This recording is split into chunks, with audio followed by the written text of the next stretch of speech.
Hey guys, Nelson Cuesta here with AgentFire.com, and today we're going to be talking about adding Google Authorship to your website. So for those of you that don't know what Google Authorship is, it looks a little something like this. Basically, in the Google search results, it's your photo, which is your Google Plus profile photo, and your name next to the description of your content.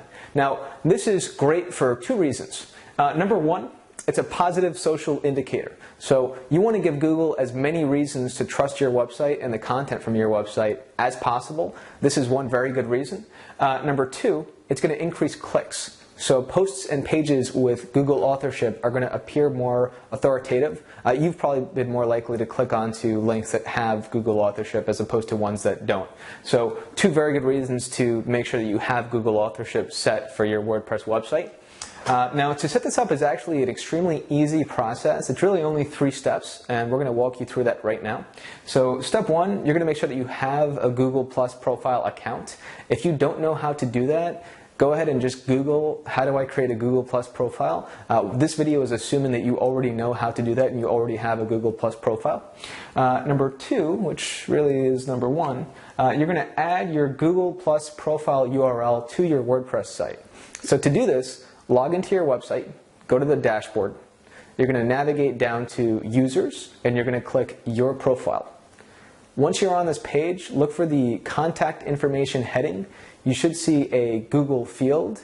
Go ahead and insert the link to your Google Plus profile in this field.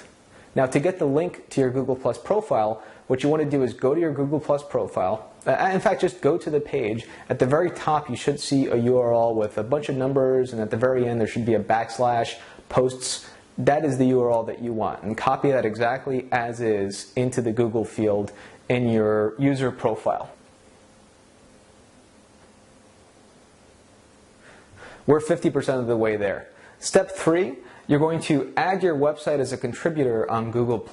So to do this, go ahead and go back to your Google Plus profile page, click on the About tab, scroll to the Links section, look for the Edit button and click that. Now you should be able to add a new contributor. You're going to add the URL to your WordPress website. So in this example, we have AgentFire.com already added.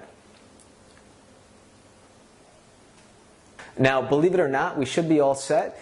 We have included a 4th step in case you want to test to make sure that this was configured properly.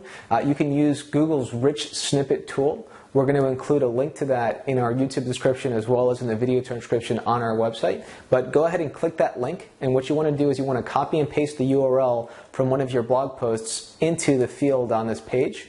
Go ahead and hit Submit. You should now see your Google Authorship showing in the description. If you don't see that, don't freak out. First thing you should do is just retrace these steps to make sure that you have, in fact, got everything configured properly. If that's the case, you may want to just give it a few days to make sure that it's propagated. I have heard of situations where this could take up to a few days to propagate. As always, thanks for watching. Make sure to sign up for our newsletter for awesome real estate WordPress related videos, and I'll see you soon.